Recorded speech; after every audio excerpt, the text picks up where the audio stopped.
ನಾವು ತಿಳಿಸಬೇಕಾದ ಇಲ್ಲ, ಯಾಕೆಂದರೆ ನಿಮಗೆಲ್ಲ ಪರಿಚಿತರಿದ್ದಾರೆ. ಅಂತಹ ಒಬ್ಬ ತ್ಯಾಗಿ ಇಂತಹ ಒಂದು ಒಳ್ಳೆಯ ಉದ್ದೇಶ ಇಟ್ಟುಕೊಂಡದ್ದಕ್ಕೆ ನಿಮ್ಮ ಪ್ರೋತ್ಸಾಹವೂ ಸಿಕ್ಕಿದೆ. ನಾವು ಕೂಡ ಸಹಕರಿಸುವುದಕ್ಕೆ ಸಿದ್ಧರಾಗಿ ಇದ್ದೇವೆ. ಕೇವಲ 7 ದಿವಸದಲ್ಲಿ ರಾಮಾಯಣದ ಪೂರ್ಣ ಪರಿಚಯ ಮಾಡಿಕೊಡುವುದಕ್ಕೆ ಸ್ವಲ್ಪ ಕಷ್ಟವೇ ಆಗ್ತದೆ. ಆದರೆ ಕೆಲವು ಗೌಣವಾದ ವಿಷಯಗಳನ್ನ ಬಾಯಲ್ಲಿ ಹೇಳಿ ಮುಗಿಸ್ತೇವೆ. ಮುಖ್ಯ ಕಥಾನಕವನ್ನ ನಿಮ್ಮ ಮನ ಮುಟ್ಟುವಂತೆ ನಾವು ಆಡುವುದಕ್ಕೆ ಪ್ರಯತ್ನಿಸ್ತಾ ಇದ್ದೇವೆ. ಇಂದಿನ ಈ ಕಾರ್ಯಕ್ರಮದ ಪ್ರಾಯೋಜಕತ್ವವನ್ನು ಶ್ರೀಯುತ ದೇವಿತೋ ನಾಗೇಶ್ವರವರೇ ಒಪ್ಪಿಕೊಂಡಿದ್ದಾರೆ.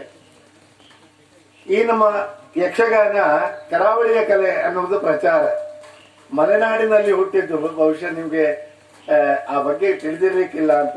ದಕ್ಷಿಣ ಕನ್ನಡ ಜಿಲ್ಲೆ, ಉತ್ತರ ಕನ್ನಡ ಜಿಲ್ಲೆಯಲ್ಲಿ ಆಡುವ ಎಲ್ಲಾ ಯಕ್ಷಗಾನ ಪ್ರಸಂಗಗಳನ್ನು, 100 ಪ್ರಸಂಗಗಳನ್ನು ಬರೆದವರು ನಮ್ಮ ತಾಲೂಕಿನವರು, ಹಲಸಿನಹಳ್ಳಿ ನರಸಿಂಹಶಾಸ್ತ್ರಿಗಳು. ಅವರ ಹೆಸರನ್ನ ಹೇಳುವವರು ಕಡಿಮೆ. ಪಾರ್ಥಿಸುಬ್ಬ ಹೀಗೆ ಹೇಳ್ತಾರೆ, ಪಾರ್ಥಿಸುಬ್ಬ ವಿರಚಿತ ಅಂತ ಅವರು ಬರೆದದ್ದು ಕೆಲವು 7 ಪ್ರಸಂಗ. ಹಾಗೆ ಯಕ್ಷಗಾನದ ಮೂಲ ತೀರ್ಥಹಳ್ಳಿ ಎನ್ನುವುದರಲ್ಲಿ ಮರು ಮಾತಿಲ್ಲ. ತೀರ್ಥಹಳ್ಳಿಯ ತಾಲೂಕಿನ ನಾವೆಲ್ಲ ಯಕ್ಷಗಾನವನ್ನು ಪ್ರೋತ್ಸಾಹಿಸುವ, ಇದನ್ನು ಬೆಳೆಸೋಣ, ಬೆಳಗಿಸೋಣ ಅಂತ ಆಶಿಸುವುದರ ಜೊತೆಯಲ್ಲಿ ಇಂತಹ ಒಂದು ಒಳ್ಳೆಯ ಮನಸ್ಸಿನಿಂದ ಕಾರ್ಯಕ್ರಮವನ್ನು ಹಮ್ಮಿಕೊಂಡಂತ ದೇವಿತೋ ನಾಗೇಶ್ವರ ಅವರಿಗೂ ಕೂಡ ನಾನು ಹೃತ್ಪೂರ್ವಕವಾಗಿ ನಮ್ಮ ಸಂಸ್ಥೆಯ ಪರವಾಗಿ ಕೃತಜ್ಞತೆಯನ್ನು, ಧನ್ಯವಾದವನ್ನು ಸಲ್ಲಿಸ್ತಾ ಇದ್ದೇನೆ. ನಿನ್ನೆಗಿಂತ ಇಂದು ಸ್ವಲ್ಪ ಜನ ಹೆಚ್ಚಿಗೆ ಕಾಣಿಸ್ತಾ ಇದ್ದೀರಿ. ಪ್ರೇಕ್ಷಕರೇ ನಮಗೆ ಪ್ರೋತ್ಸಾಹ. ಪ್ರೇಕ್ಷಕರಿಲ್ಲ ಅಂದ್ರೆ ಆಟ ಆಡುವವರಿಗೆ ಅಥವಾ ಹಾಡುವವರಿಗೆ ಉಲ್ಲಾಸ ಬರುವುದಿಲ್ಲ. ಆದ್ದರಿಂದ ನಮಗೆ ಪ್ರೋತ್ಸಾಹ ನೀಡುವ ನೀವೆಲ್ಲ. ಇನ್ನೂ 5 ದಿವಸದ ಕಾರ್ಯಕ್ರಮಗಳು ನಮಗಿದೆ. ನಿಮ್ಮ ಹಿತೈಷಿಗಳನ್ನು, ಬಂಧುಗಳನ್ನು ಕರೆತಂದು ಈ ವೇದಿಕೆ ತುಂಬುವ ಹಾಗೆ ನೀವು ಪ್ರಯತ್ನ ಮಾಡಬೇಕು ಅಂತ ಕಳಕಳಿಯಿಂದ ನಿಮ್ಮೊಂದಿಗೆ ಕೇಳ್ಕೊಳ್ತಾ ಇದ್ದೆ. ನಾವು ಯಾವ್ಯಾವುದಕ್ಕೂ ಎಷ್ಟೋ ಸಮಯ ಹಾಳು ಮಾಡ್ತೇವೆ. ಮನೆಯಲ್ಲಿ ಕೂತು ಸೀರಿಯಲ್, ಒಬ್ಳು ಒಂದು ಗರ್ಭಿಣಿ ಆದ್ರೆ 2 ವರ್ಷ ಆದ್ರೂ ಕೂಡ ಅವಳು ಹಡಿಯುವುದಿಲ್ಲ ಸೀರಿಯಲ್ನಲ್ಲಿ. ಯಾವ ಹೆಣ್ಮಕ್ಳು 9 ತಿಂಗಳಿಗಿಂತ ಹೆಚ್ಚು ಹೊಟ್ಟೆಯಲ್ಲಿ ಮಗುವನ್ನು ಇಟ್ಕೊಳ್ಳೋದಿಲ್ಲ. ಅಂಥದ್ದನ್ನು ನೋಡ್ತೇವೆ. ಇಂತಹ ಪುಣ್ಯದ ಕತೆ, ರಾಮಾಯಣ ಕತೆ, ಶ್ರೀರಾಮನ ಚರಿತ್ರೆ ಕೇಳುವುದಕ್ಕೆ ನೀವೆಲ್ಲ ಬಂದ್ರೆ ಕೇವಲ ನಿಮಗೆ ಮನರಂಜನೆ ಮಾತ್ರ ಅಲ್ಲ, ಪುಣ್ಯವೂ ಸಿಗ್ತದೆ ಅನ್ನುವುದು ನನ್ನ ನಂಬಿಕೆ. ಈ ಸಂದರ್ಭದಲ್ಲಿ ಎಲ್ಲರಿಗೂ ಧನ್ಯವಾದವನ್ನು ಹೇಳುವುದರ ಜೊತೆಯಲ್ಲಿ ಈ ಪ್ರಾಯೋಜಕತ್ವವನ್ನು ಒಪ್ಪಿಕೊಂಡಂತಹ ಸಹೃದಯರು, ಸಜ್ಜನರು, ಸದ್ಗುಣಿಗಳು ಆದಂತಹ ದೇವಿತೋ ನಾಗೇಶ್ವರ ಅವರು ವೇದಿಕೆಗೆ ಬಂದು ಅವರದ್ದಾದಂತಹ ಅನಿಸಿಕೆಯನ್ನು ತಿಳಿಸಬೇಕು ಅಂತ ನಾನು ಈ ಮೂಲಕವಾಗಿ ನಿಮ್ಮಲ್ಲಿ ಕೇಳಿಕೊಳ್ತಾ ಇದ್ದೇನೆ. ಈಗ ಆಗಮಿಸಲಿಕ್ಕಿದ್ದಾರೆ. ಅವರ ಅಭಿಪ್ರಾಯವನ್ನು ನಿಮಗೆ ತಿಳಿಸುವುದಕ್ಕೂ ಇದ್ದಾರೆ.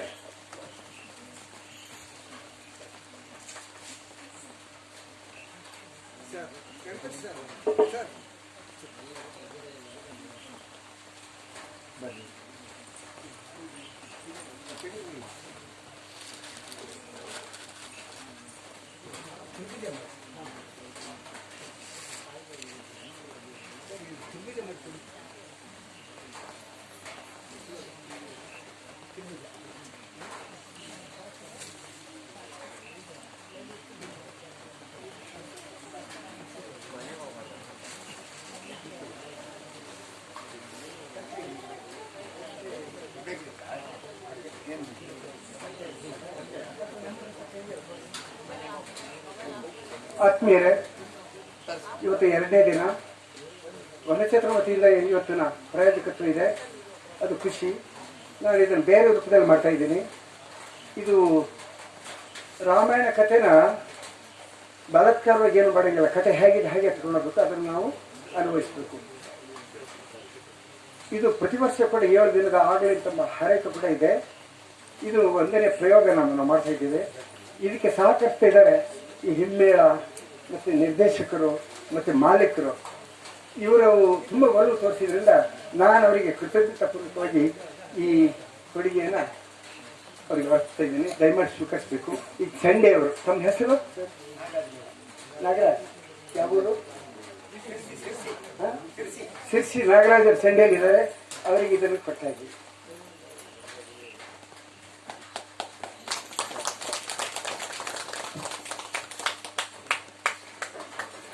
ರಂಗದಲ್ಲಿ ಬಹಳ ದಿಟ್ಟ ಮುಖ ಶೈಲಿ. ನಾನು ಬಹಳ ಸಂತೋಷ ಪಡೋದು ನಮ್ಮ ಗಣೇಶ್. ಹಾ, ಹೌದೌದು, ಅವ್ರನ್ನ ಬಹಳ ಕಡೆ ನೋಡಿದ್ದೀನಿ. ಬರೀ ತಾಳ ಮದ್ದಳೆಲ್ಲ ನುಡಿಸ್ತಾರೆ, ತಂದೆ ಕೂಡ ನುಡಿಸ್ತಾರೆ. ಅವರಿಗೆ ನಮ್ಮ ಗೌರವ.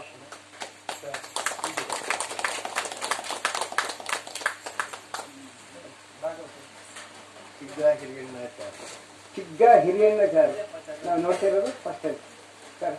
ಖುಷಿ ಆಯ್ತು. ರಾಜ್ಯ ಪ್ರಶಸ್ತಿ ವಿಜೇತರಾದ ನೆಲ್ಲೂರು ಮರಿಯಪ್ಪಾಚಾರ್ರ ಅಳಿಯ ಬಡಗು ತೆಂಗು 2 ಸೆಟ್ಟಿನಲ್ಲಿಯೂ ಭಾಗವತಿಕೆ ಮಾಡಿ ಖ್ಯಾತಿ ಪಡೆದವರು ದಕ್ಷಿಣ ಕನ್ನಡ ಜಿಲ್ಲೆ.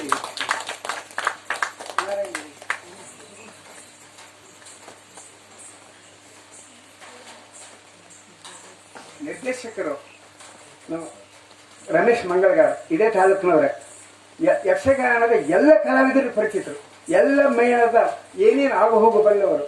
ಈ ನಮ್ಮ ಹೊಸಳ್ಳಿ ಮೇಳ ಪ್ರಾರಂಭದಲ್ಲೇ ಕತೆ, ಅದಕ್ಕೆ ಪದ್ಯ ರಚನೆ ಮಾಡಿ ನಿರ್ದೇಶನ ಮಾಡಿದವರು ಪ್ರಪ್ರಥಮ, ಅದನ್ನು ನೋಡಿದ್ದೀನಿ. ಈಗ ಇದಕ್ಕೆ ಕೂಡ ನಿರ್ದೇಶನ ಬಂದಿದ್ದಾರೆ. 7 ದಿನಗಳ ಯಕ್ಷಗಾನ ಒಂದೇ ಸ್ಥಳದಲ್ಲಿ ನಡೆದಿದ್ದ ಇಲ್ಲ. 7 ಮೇಳಗಳು ಬೇಕಾದ್ರೆ ಒಂದೇ ಜಾಗದಲ್ಲಿ ನಡೆದಿರ್ಬೋದು, ಕೂಡಾಟ ಅಂತ. ಇಂಥದ್ದೊಂದು ಪ್ರಯೋಗ ಮಾಡ್ತಾ ಇದ್ದೀವಿ. ಕತೆ ಹೇಗೆ ಇರಲಿ, ಅದು ಮುಂದುವರಿಬೇಕು. ನಮಗೆ ಮಳೆ ಇದೆ ಅಂದರೆ ಶುಭ ಸೂಚನೆ ಅಂತ. ಅನ್ಯಾಯ ಇಲ್ಲ, ಮಳೆ ಬಂದು ಕೇಡೇ ಆಗಿಲ್ಲ ಸರ್. ಮನೆ ಮಗ ಉಂಡಿದ್ದು ಕೇಡಾಗಿಲ್ಲ ಅಂತಿದೆ. ಆದ್ದರಿಂದ ಮಳೆ ಬರ್ತಾ ಇರೋದು ಹೇಗೆ ಅಂದರೆ ಸಿಂಚನ ಅಂತ. ಸರ್ ಬನ್ನಿ, ನಿಮ್ಗೆ ಜೋರ. ಇವರಿಗೆ 73 ವರ್ಷ. ನಿನ್ನೆ ವಶಿಷ್ಠ ಪಾತ್ರ ಹಾಕಿದ್ರು, ಬ್ರಹ್ಮ ಋಷಿ ವಶಿಷ್ಠ ಪಾತ್ರ. ನನಗೆ ಇಷ್ಟವಾದ ಋಷಿ ಬ್ರಹ್ಮ ಋಷಿ. ಅದನ್ನೇ ನಾನು ಕೇಳ್ಕೊಂಡಿದ್ದೆ. ಕೇದಾರನಾಥ ಒಬ್ಬ ಋಷಿ ನನಗೆ ಅದನ್ನು ಅನುಗ್ರಹಿಸಿದ್ದಾರೆ. ನಾನು ಬ್ರಹ್ಮ ದೀಕ್ಷೆಯನ್ನು ಪಡ್ಕೊಂಡಿದ್ದೀನಿ ಕೇದಾರನಾಥಲ್ಲಿ. ಗುಟ್ಟು ಯಾರಿಗೂ ಗೊತ್ತಿಲ್ಲ. ಹಾಗಾಗಿ ನಾನು ಬೇರೆ ಯಾವುದೇ ಇಷ್ಟಮೂರ್ತಿ ಹೆಸರಿನಲ್ಲಿ ಪೂಜೆ ಮಾಡೋದಿಲ್ಲ. ಬ್ರಹ್ಮತತ್ವವನ್ನು ಇಲ್ಲಿ ಇಟ್ಕೊಂಡಿದ್ದೀನಿ. ಆದರೆ ಇದಕ್ಕೆ ಈಗ ಶರೀರಕ್ಕೆ ಎಂದೂ ಕಾಯಿಲೆ ಇಲ್ಲ, ಆಕ್ಸಿಡೆಂಟ್ ಆಗಿಲ್ಲ, ಬಯಸಿದಂತೆ ನಡೆದಿದೆ. ಯಾಕೆ ಏರುಪೇರಾಗುತ್ತೆ ಅನ್ನೋದು ಖುಷಿ. ಕಷ್ಟದ ನಂತರವೇ ನಮಗೆ ಸುಖ ಇರೋದು, ಕತ್ತಲೆಯ ನಂತರವೇ ಬೆಳಕಿರೋದು. ಆದ್ದರಿಂದ ಸೋಮ ಜ್ಯೋತಿರ್ಗಮೆ ಅಂದರೆ ಬೆಳಕಿನ ಕಡೆ ಹೋಗಿ. ಬೆಳಕಿನ ಕತ್ತಲೆಗೆ ಬಂದು ಭಾಳ ಕಷ್ಟ ಆಗುತ್ತೆ. ಕಷ್ಟ ಆಗುತ್ತೆ. ಕತ್ತಲಿಂದ ಬೆಳಕು ಹೋಗೋದು ಸುಖ. ತುಂಬ ಜನ ಗೊತ್ತಿರಬೇಕಿದ್ದು. ಬೆಳಕು ನೋಡಿ ಕತ್ತಲಿಗೆ ಬಂದು ಎಂಥದ್ದು ಕಾಣಿಸಲ್ಲ. ಕತ್ತಲಿಂದ ಬೆಳಕಿಗೆ ಹೋಗ್ತಾನೆ ಇರ್ಬೋದು. ನಮಸ್ತೆ ಸರ್.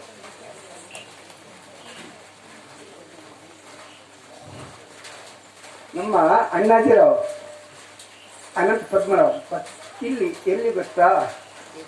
ಕಿತ್ತೂರು, ಅದು ನರಸಿಂಹೇಶ್ವರ ಸರ್. ಬನ್ನಿ ಸರ್, ಅವರ ಅರಮನೆಗೆ ಹೋಗ್ಬೇಕು ನೀವು ದಯಮಾಡಿ. ವೆಹಿಕಲ್ ಇದ್ರೆ ಹೋಗಿ. ಆ ವಿಹಂಗಮ ಮತ್ತು ಆ ದಟ್ಟ ಹಸಿರು ಹರಿದ್ವರ್ಣ ಅವರು 10 ಎಕರೆ ಮೇಲೆ ಅಡಿಕೆ ತೋಟ. ಇದನ್ನ ಯಾತಕ್ಕೆ ಮಾಡ್ತಾರೆ ಅಂದ್ರೆ ಹವ್ಯಾಸ ಆಗಿದ್ದು ಸರ್. ಬನ್ನಿ, ಇವ್ರಿಗೆ ಏನು ಹೇಳೋಣ ಅಂದ್ರೆ, ಇದು ಹೆಚ್ಚು ಅಲ್ಲ ಕಡಿಮೆ ನಾವು ಎಂದೂ ಗೊತ್ತಾಗ್ತಿಲ್ಲ. ಇದು ಕೊಟ್ಟಾರೆ ನಾನು ನಮಸ್ಕಾರ ಮಾಡ್ತೀನಿ. ಇವರಿಗೆ 67 ವರ್ಷದ ಮೇಲ್ಪಟ್ಟಿದ್ದಾರೆ. ಆ ಬೇನೆಯ ಮಾಡ್ತಾರೆ. ನಿನ್ನೆ ವಿಶ್ವಾಮಿತ್ರ ಪಾತ್ರ ಹಾಕಿದ್ರು. ಇದು ಈ ಥರ ರಾಮರಾಜ್ಯ ನಡೀತದೆ. ನಿಂದನೆ ಮಾಡೋದಿಲ್ಲ, ನೀ ಸರಿಯಿಲ್ಲ, ನೀ ಸರಿಯಿಲ್ಲ. ನಾನು ಎಷ್ಟು ಸರಿಯಾಗಿ ನಡ್ಕೊಳ್ತೇನೆ ಅಂತ ಪ್ರಯೋಗ ಮಾಡ್ಕೊಳ್ಬೇಕು. ಇನ್ನೊಂದು 18 ಗುಣಗಳಿದಾವೆ ರಾಮನಿಗೆ. ಅದರ ಔದಾರ್ಯ ನಿಧಿ, ಮಿತಭಾಷಿ, ಕರುಣಾಮಯಿ, ಹಸನ್ಮುಖಿ, ಈ ಥರ ತುಂಬ ಸರಳವಾದ ಸುಂದರವಾದ ಗುಣಗಳಿವೆ. ಕುವೆಂಪು ವರ್ಣನೆ ಮಾಡಿದ್ದಾರೆ. ನಾಳೆ ಇದ್ದಂಗೆ ಅದನ್ನು ಹೇಳ್ತೀವಿ. ಆ 18 ಗುಣಗಳಲ್ಲಿ ನಮ್ಮಲ್ಲಿ ಎಷ್ಟಿದೆ ಅಂತ ನಾವು ಮೌಲ್ಯಮಾಪನ ಮಾಡ್ಬೋದು. ನಾವು ರಾಮ ಆಡಲಿಕ್ಕೆ ಎಷ್ಟು ಸರಿ ಅಂತ. 9ಕ್ಕಿಂತ ಹೆಚ್ಚಿಗೆ ಇದ್ರೆ ಪಾಸ್, ಇಲ್ಲದಿದ್ರೆ ಚೂರು ಪ್ರಯೋಗ ಮಾಡಬೇಕು. ನಮಸ್ತೆ. ನಾಳೆಯಿಂದ ಬೇರೆ ಬೇರೆ ಜನ ಪ್ರಯೋಗ ಖರ್ಚಲ್ಲಿದೆ. ತುಂಬ ಸರಳ. ಇದು 1 ದಿನದ ಖರ್ಚನ್ನು ತಗೊಳ್ಳೋಕ್ಕೆ ನಮ್ಮ ಅಣ್ಣಾಜಿರಾವನ್ನ ನೀವು ಸಂಪರ್ಕ ಮಾಡಿ. ತುಂಬ ಸರಳವಾದಿದೆ. ನಮಗಿನ್ನೂ ಆಸೆ ಇದೆ. ಜನ ಮತ್ತು ಮಳೆ ಸಹಕರಿಸಿದ್ರೆ ರಸಂ ಭೋಜನ, ಬಿಸಿ ತಿಳಿಸಾರು, ಬಿಸಿ ಅನ್ನ, ಉಪ್ಪಿನಕಾಯಿ, ಹಪ್ಪಳ ಕೊಡ್ಲಿಕ್ಕೆ ಇಷ್ಟ ಇದೆ. ಅದಕ್ಕೆ ಮಾಡೋರು ಬೇಕು, ಮಳೆ ಸಹಕರಿಸಬೇಕು. ಅದು ಭಾಗ್ಯದ ಶಾಲೆಗಳು ಬರಬೇಕು. ಅದು ಋಣ ಇದ್ದವರು. ಮುಂದಿನ ದಿನ ಅದು ನೋಡ್ತೀವಿ. ಇನ್ನೂ 5 ದಿನ ಇದೆ. ನಮಸ್ತೆ. ನಮ್ಮ ಹಿರಿಯ ಅಕ್ಕ ಬಂದಿದ್ದಾರೆ. 4 ದಿನ ಹಿರಿಯ ಅಕ್ಕ ಬಂದಿದ್ದಾರೆ. ಪಾರ್ವತಮ್ಮ ಮತ್ತು ಸರ್ಪ. ನಮ್ಮ ಸರ್ಸಕ್ಕ ಭದ್ರಾವತಿಯವರು. ಅವ್ರದ್ದೇ ಪ್ರೇರಣೆ ಇದಕ್ಕೆ. ನಾನು ಅಮ್ಮನವ್ರನ್ನ ನಮ್ಮ ಮನೆಗೆ ಕರೆಸಲಿಲ್ಲ. ಅವಳು ಹೇಳಿದ್ರು ನಾನೊಂದು 2,000 ರೂಪಾಯಿ ಕೊಡ್ತೀನಿ. 10 20 ಇದ್ದೆ. ಕೊಡ್ತೀನಿ ನಮ್ಮ ಅವ್ವ ಇದ್ದಾಗ. ನೀನು ಅಮ್ಮನವ್ರನ್ನ ಕರೆಸು ಅಂತ. ಇಲ್ಲ, ನನಗೆ ಅಮ್ಮನವ್ರು 18,000 ಕೊಡೋದಿದೆ. 18,000 28 ವರ್ಷದ ಹಿಂದೆ ಅಮ್ಮನವ್ರು ಬಾಕಿ ಬಿದ್ದಿದೆ. ಈ ವರ್ಷ ಬಗೆಹರಿಸ್ತೀವಿ. ಅಮ್ಮನವರೇ ನನಗೆ ಬಾಕಿ ಬಿದ್ದಿದ್ದ ಬಗ್ಗೆ ದುಃಖ ಇದೆ. ಅದನ್ನು ನಾನು ಬಗೆಹರಿಸ್ತಾ ಇದ್ದೀನಿ. ಹಾಗಾಗಿ ಅಮ್ಮನವ್ರು ಕರ್ಸ್ಕೊಳ್ಳಲ್ಲ, ಅಲ್ಲಿ ನಾವು ಊಟ ಮಾಡಲ್ಲ. ಅದು ಬಗೆಹರಿಬೇಕಂತೇಳಿ ಈ ಕಾರ್ಯಕ್ರಮ ಮಾಡ್ತಿದ್ವಿ. ಅದಕ್ಕೆ ಸರ್ಸಕ್ಕಗೆ ಹೇಳಿದೆ, ಅಮ್ಮನವ್ರು ಇರಲಿ, ಅಮ್ಮನವ್ರ ಹೆಸರು ಮೇಳನ ಆಟ ಆಡ್ಸೋಣ ಅಂತ ಒಂದು ಅವಳನ್ನು ತಕ್ಷಣ ಹೇಳೋದು ಬೀಸೋಗಳನ್ನ ತಪ್ಪಿಸ್ಕೊಳಕ್ಕೆ ಹೇಳಿದೆ. ಅದು ನಡೆದೇ ಇದೆ. ಸರ್ಸಕ್ಕ ನಿಮಗೂ ನಮಸ್ಕಾರ, ಹಿರಿಯಕ್ಕ ತಾಯಿ ಸಾಹೇಬ್ ನಿಮಗೂ ನಮಸ್ಕಾರ. ನಮಸ್ತೆ. ಹರಿ ಓಂ.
ಚಿಕ್ಕಮ್ಮನ ಬಳಿ ಬಂದಿದ್ದೇನೆ ಅಂತ ಆದ್ರೆ ಇವರನ್ನ ಎಬ್ಬಿಸ್ಬೇಕಲ್ವಾ? ಮಲಗಿದ್ದಾರೆ, ಹಾಗಂತ ಎಬ್ಬಿಸಿದಾದ್ರೂ ಹೇಗೆ? ಜಯ ಜಯ ಕಮಲೋಚನೆ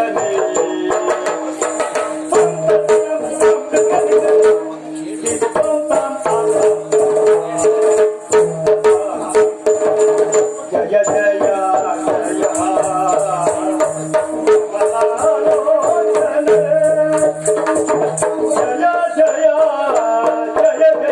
ಜಯ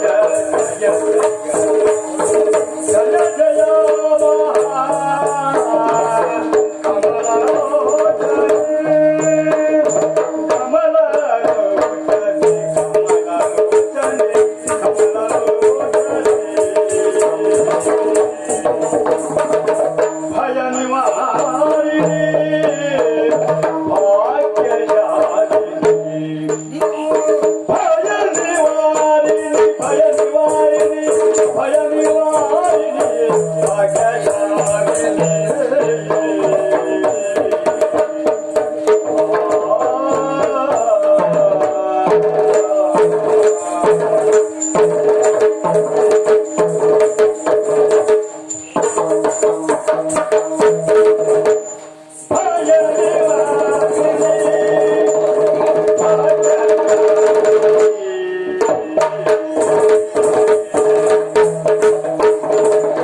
ಚಿಕ್ಕಮ್ಮ ಮಲಗಿರುವಂತಹ ಸ್ಥಳ.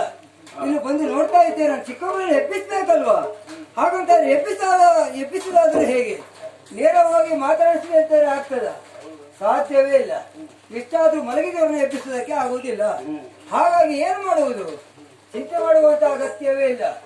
ಹಾಗಾಗಿ ಎಬ್ಬಿಸುವುದಾದ್ರೂ ಏನು ಅಂತ ಹೇಳಿ ಯೋಚನೆ ಮಾಡುವುದಲ್ಲ. ಪರಿಪರಿಯಾಗಿ ಯೋಚನೆ ಮಾಡಿದಾಗ ಆಲೋಚನೆ ಬಂದಿದ್ದು ಹೀಗೆ. ನೇರವಾಗಿ ಹೋಗಿ ವಿಷಯವನ್ನು ಹೇಳಿದೆ ಅಂತಾದ್ರೆ ಖಂಡಿತವಾಗಿ ನಡೆಯುವುದಿಲ್ಲ. ಹಾಗಾಗಿ ಇವನು ಎಬ್ಬಿಸುವುದು ಹೇಗೆ? ಒಂದೊಂದೇ ಪರಿಯಾಗಿ ಎಬ್ಬಿಸ್ತೇನಂತೆ ನೋಡುವ. ಜಯ ಜಯ, ಮೊದಲಿನ ಪಾದಗಳಿಗೆ ವಂದಿಸಿಕೊಳ್ತಾ ಇದ್ದೇನೆ ತಾಯಿ. ಹಾಗೆ ಭಯ ನಿವಾರಿಣಿ ಕಮಲಲೋಚನೆ. ಆಹಾ, ಹೇಳುವ ರೀತಿಯೇ ಕಾಣುವುದಿಲ್ಲ. ಆಹಾ, ಕಮಲಲೋಚನೆ ಅಂತೇಳಿ ಯಾಕೆ ಹೇಳಿದ್ದು? ಕಮಲದ ಹೆಸರಿನ ಹಾಗೆ ಕಣ್ಣುಳ್ಳವಳು, ಆ ರೀತಿಯಲ್ಲಿ ಹೇಳಿದ್ದೇನೆ. ಹೇಳ್ತಾಳ ನಮ್ಮ ಚಿಕ್ಕಮ್ಮ, ಹೇಳುವ ಸಾಧ್ಯತೆ ಇಲ್ಲ. ಭಯ ನಿವಾರಿಣಿ.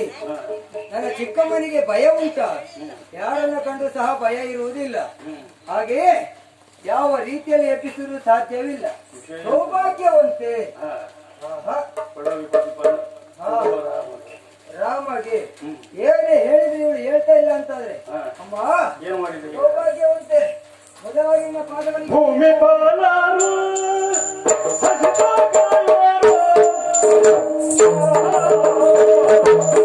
ಭೂಮಿ ಸಂಗೀತ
ನನ್ನ ಅಣ್ಣನಾಗಿರುವಂತ ರಾಮ ಅವನಿಗೆ ಪಟ್ಟಾಭಿಷೇಕವನ್ನು ಮಾಡ್ತಾ ಇದ್ದಾರೆ. ಅಷ್ಟೇ ಅಲ್ಲ, ಪ್ರಜೆಗಳೆಲ್ಲರೂ ಸೇರಿದ್ದಾರೆ. ಹಾಗೆಯೇ ಸೇರಿರುವಂತಹ ಸಂದರ್ಭ ನಿಮ್ಮನ್ನ ನೋಡಿ ಆಲೋಚನೆ ಮಾಡಿದ್ದು ಹೇಗೆ? ನೀವು ಅಲ್ಲಿವರೆಗಾಗಿ ಬರಲಿಲ್ಲ, ಅದರ ಬಗ್ಗೆ ಚಿಂತೆಯನ್ನು ಸಹ ಮಾಡ್ತಾ ಇದ್ದಾನೆ. ಅಷ್ಟೇ ಅಲ್ಲ, ಒಂದು ವೇಳೆ ನೀವು ಅಲ್ಲಿವರೆಗಾಗಿ ಬರಲಿಲ್ಲ ಅಂತಾದ್ರೆ ನನ್ನ ಅಣ್ಣ ಕೋಪ ಮಾಡ್ತಾನೆ. ಹಾಗಾಗಿ ನೀವು ಅಲ್ಲಿವರೆಗಾಗಿ ಬರಬೇಕು, ಪಟ್ಟಾಭಿಷೇಕ ಚಂದವನ್ನು ನೀವು ಕಾಣಬೇಕು ಅಂತ ಹೇಳಿ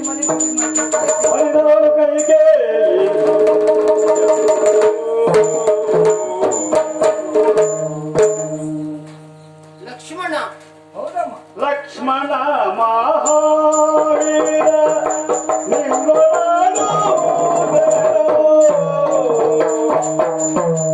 ಲಕ್ಷ್ಮಣ ಮಹಾವೀರ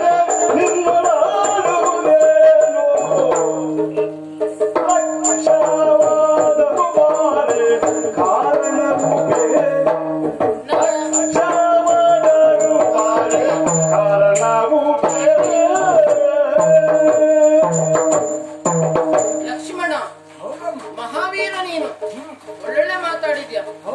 ಎಂತ ನೀನು ಮಾತಾಡುವುದಕ್ಕೆ ಬಂದದ್ದ, ನನ್ನ ಅಣಕಿಸ್ಲಿಕ್ಕೆ ಬಂದದ್ದು? ಅಣಕಿಸ್ಲಿಕ್ಕೆ ಬರುವುದಕ್ಕೆ ಸಾಧ್ಯವೇ ಇಲ್ಲ. ಅಲ್ಲ, ನೀನು ಹೇಳಿದ್ದೇನು? ಏನು? ಕಮಲಲೋಚನೆ. ಹೌದಪ್ಪ, ಇರೋ ವಿಚಾರವನ್ನೇ ಹೇಳಿದ್ದೇನೆ. ನನ್ ಕಣ್ಣು ನೋಡಿದ್ರೆ ಈಗ ಹಾಗೆ ಕಾಣ್ತಾ ಇದ್ದೆ ನನಗೆ. ಹತ್ತು ಕಣ್ಣೀರೆಲ್ಲ ಒತ್ತಿ ಹೋಗಿದ್ದು ಒಂದೆಂತದ್ದು ಕಮಲಲೋಚನೆ. ಆಮೇಲೆ ಎಂತದ್ದು ಸೌಭಾಗ್ಯವತಿ. ಈಗ ನಾನು ನೋಡ್ತಾ ಹಾಗೆ ಕಾಣ್ತಾ ಇದ್ದೀನಿ. ಅಲ್ಲ, ಸೌಭಾಗ್ಯವತಿ, ಭಾಗ್ಯಶಾಲಿ.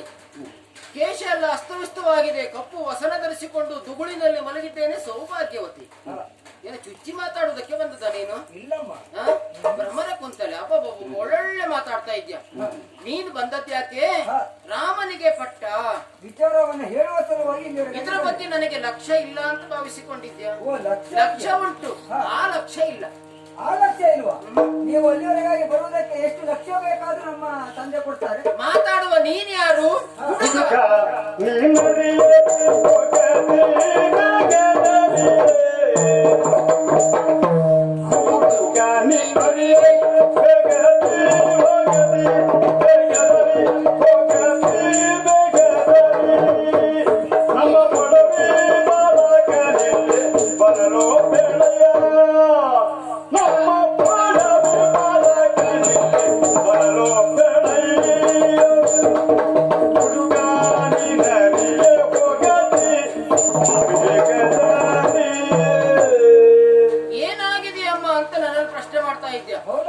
ಏನಾಗಿದೆ ಅಂತ ಹೇಳಿಕೊಳ್ಳುವುದು ಯಾರಲ್ಲಿ? ನೀನು ಸಣ್ಣ ಹುಡುಗ, ನಿನಗೆ ಏನು ಗೊತ್ತುಂಟು, ಏನು ಗೊತ್ತಾಗ್ತದೆ ಅಂತ ನನ್ನ ವಿಷಯ ಎಲ್ಲ ನಿನ್ನಲ್ಲಿ ನಾನು ಮಾತನಾಡುದು. ನನ್ನ ವ್ಯಥೆಯನ್ನು ದುಃಖವನ್ನು ನಿನ್ನಲ್ಲಿ ನಾನು ಯಾಕೆ ಹೇಳಿಕೊಳ್ಬೇಕು? ಈ ಕೈಕೆ ಯಾಕೆ ಅಲ್ಲಿಗೆ ಬರುವುದಿಲ್ಲ? ನನ್ನ ಸಮಸ್ಯೆ ಏನು, ನನಗೆ ಏನಾಗಿದೆ ಎನ್ನುವುದನ್ನು ಕೇಳಬೇಕಾದವರೇ ಬಂದು ಕೇಳಿದ್ರೆ ಮಾತ್ರ ನಾನು ಅವರಿಗೆ ಉತ್ತರ ಕೊಡ್ತೇನೆ. ನೀನು ಹುಡುಗ, ನೀನು ಕರೆದಾಗ ಬರುವುದಿಲ್ಲ. ನೀನು ಬೇಕಾದ್ರೂ ಹೋಗಿ ಕೊಡವೈ ಪಾಲಕನಿಗೆ ಹೇಳು.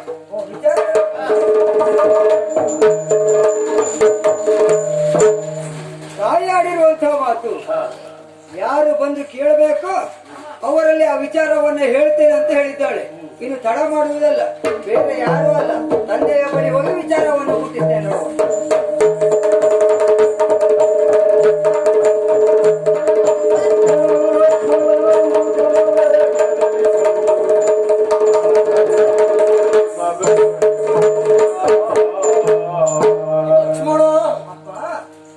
ಕೈಕೆಯ ಅಂತಃಪುರಕ್ಕೆ ಹೋದವನು ನೀನು. ನಿಜ.